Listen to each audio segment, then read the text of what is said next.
Apa ini mimpi? Sinclair melihat sekeliling dengan pandangan gemetar. Bartolomeo dengan mata terbuka dan sosok iblis raksasa yang melayang di atasnya. Lawan iblis itu adalah Nighthound dan Saint Dolores yang sedang berpegangan tangan. Sinclair hanya terus berkedip, seolah tidak bisa percaya dengan situasi yang sedang berlangsung. Dolores sangat bingung. Kenapa Sinclair ada di sini? Seharusnya dia sudah meminum teh yang berisi obat tidur. Ia bertanya sambil berusaha tetap tenang.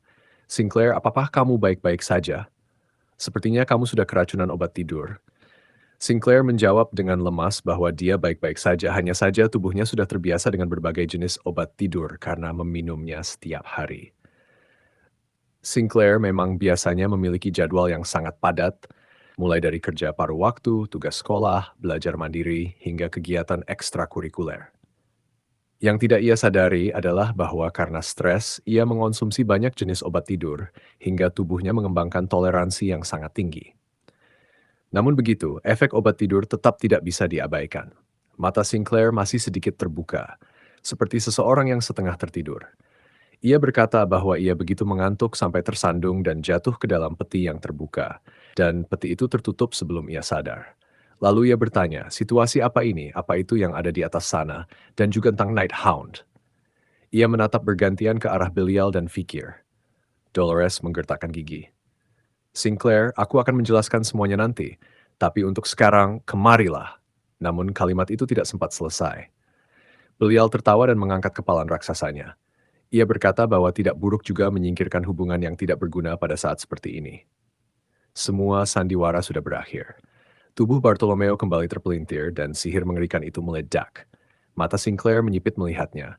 Suara retakan terdengar berulang kali. Lalu, tinju Belial menghantam turun tepat ke arah Sinclair. Melihat serangan Belial yang jatuh seperti meteor, Dolores menjerit ketakutan. Sinclair, tidak. Ia berlari sambil memaksimalkan kekuatan sucinya, namun tidak cukup cepat untuk menyusul. Namun, Dolores terkejut dan terengah, ledakan bergema. Sinclair telah menahan tinju Belial. Telapak-telapak emas raksasa muncul dari lantai dan dinding, menghalangi tinju Belial. Belial mengerutkan kening melihat gangguan yang tak terduga itu. Namun ini bukan sekadar gangguan biasa. Dari punggung tangan emas itu muncul deretan duri emas yang menusuk tinju Belial. Belial segera menarik tangannya dan saat itu ia mulai melihat perubahan di sekelilingnya. Tumpukan koin emas berjatuhan dan bergerak seperti ombak. Harta yang menumpuk di setiap sudut ruangan mengalir menuju satu tempat. Bukan ke Belial, tapi ke Sinclair. Koin emas dan perhiasan seperti ular emas tersedot masuk ke topi yang sedang dipegang Sinclair. Mana Sinclair pun makin lama makin menguat. Topi uang. Itulah hadiah yang diterima Sinclair saat meraih posisi ke-8 di Liga Universitas. Dulu ia berkata sambil tertawa bahwa uang adalah kekuatan, jadi ia harus mengumpulkan banyak uang untuk memakai topi itu. Topi yang memperkuat sihir pemakainya saat uang dikeluarkan untuk mengaktifkannya. Meskipun sudah usang dan beberapa bagian pinggirnya hilang, artefak itu tetap sangat efektif. Setelah mengenakannya, Sinclair melemparkan mantra lain. Koin emas dan batangan emas di sekitarnya mulai meleleh oleh api, kemudian menyatu membentuk sebuah tinju raksasa. Tinju itu menghantam membuat kepala Belial terpelintir kembali. Menjengkelkan, gumam Belial. Pupil matanya yang sebesar mata kambing gunung bergetar marah. Tubuh Bartolomeo lalu bergerak. Pedang balmung di tangannya menelusuri lintas aneh, memutar seperti ular dengan ratusan sendi. Pancuran darah memancar dari seluruh tubuhnya. Sinclair mundur untuk menghindari Bartolomeo yang mengayunkan pedangnya ke arahnya. Ia berteriak, memanggil sang patriark, sambil kebingungan melihat wajah Bartolomeo. Dolores melihat itu dan berteriak bahwa pria itu bukan lagi kepala keluarga bourgeois, melainkan boneka yang tubuhnya telah dikuasai iblis sejak lama. Sinclair menolak mempercayainya. Ia berkata itu tidak mungkin. Iblis, Dolores memohon agar ia percaya. Namun lagi-lagi, Dolores tak sempat menyelesaikan kata-katanya. Fikir yang melayang menggunakan kawat madamam terbang naik sambil membawa Sinclair di pinggangnya. Tempat di mana Sinclair berdiri sedetik sebelumnya hancur lebur oleh tebasan Bartolomeo. Sinclair tersentak ketika melihat wajah orang yang menangkapnya. Nighthound. Matanya bersinar merah dari balik celah topengnya. Sinclair berteriak agar dilepaskan, menyebutnya penjahat. Sinclair dengan cepat menarik mananya. Namun ia sudah menggunakan terlalu banyak energi beberapa saat lalu ketika menciptakan dan mengendalikan tangan emas raksasanya. Makan uang membuatnya lebih kuat, tapi ada batas seberapa cepat ia bisa menyerapnya. Fikir menurunkan Sinclair yang masih berusaha melepaskan diri, kembali ke tanah. Pendaratan yang tidak kasar dan justru sopan itu membuat Sinclair terdiam sejenak. Fikir sengaja mengeraskan suaranya dan berbicara singkat-singkat. Tidak ada gunanya ikut campur. Jika kau disandera tanpa alasan, itu akan menyulitkanku. Jadi tetaplah di belakang. Sandera? Menyulitkan?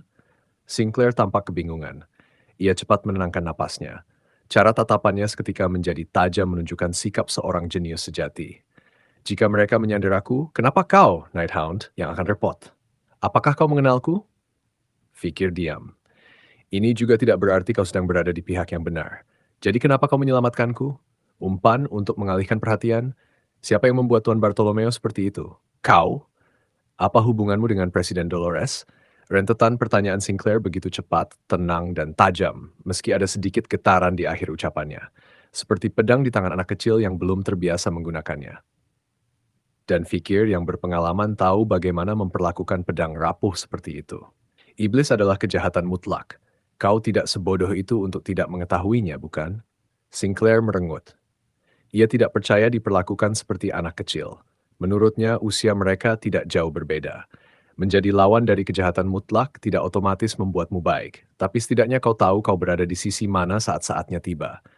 Apa yang kau pilih untuk dilihat, apa yang kau pilih untuk dipercaya, dan keputusan apa yang kau buat, itu sepenuhnya terserah padamu.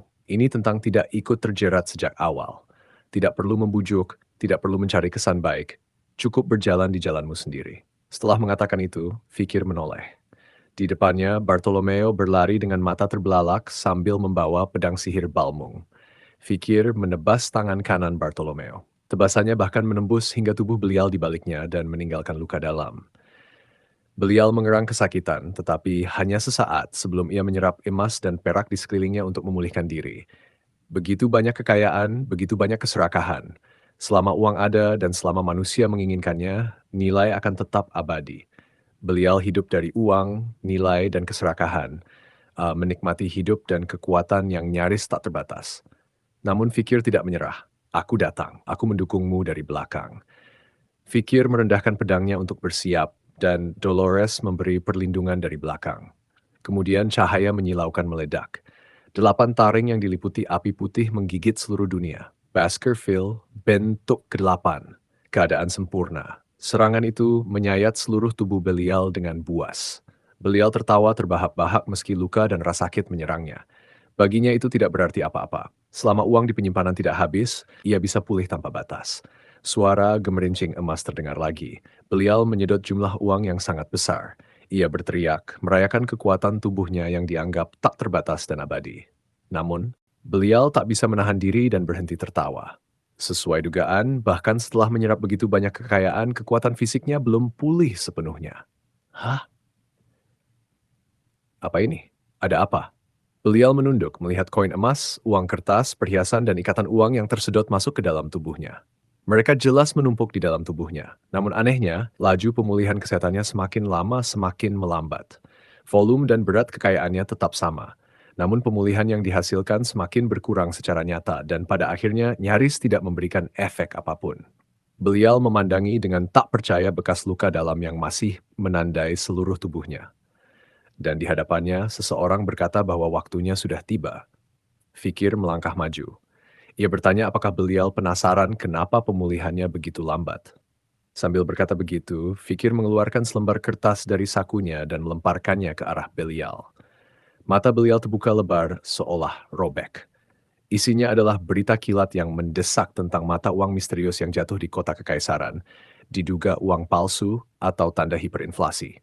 Tertulis bahwa semalam sejumlah besar uang misterius tersebar di langit ibu kota kekaisaran. Koin emas dan uang kertas tak dikenal yang berada di dalam sebuah balon raksasa berjatuhan seperti hujan di seluruh wilayah kekaisaran tanpa memandang waktu dan tempat. Warga menjadi gelisah, tidak tahu apakah uang itu palsu atau apakah memang ada begitu banyak uang yang dilepas ke pasar.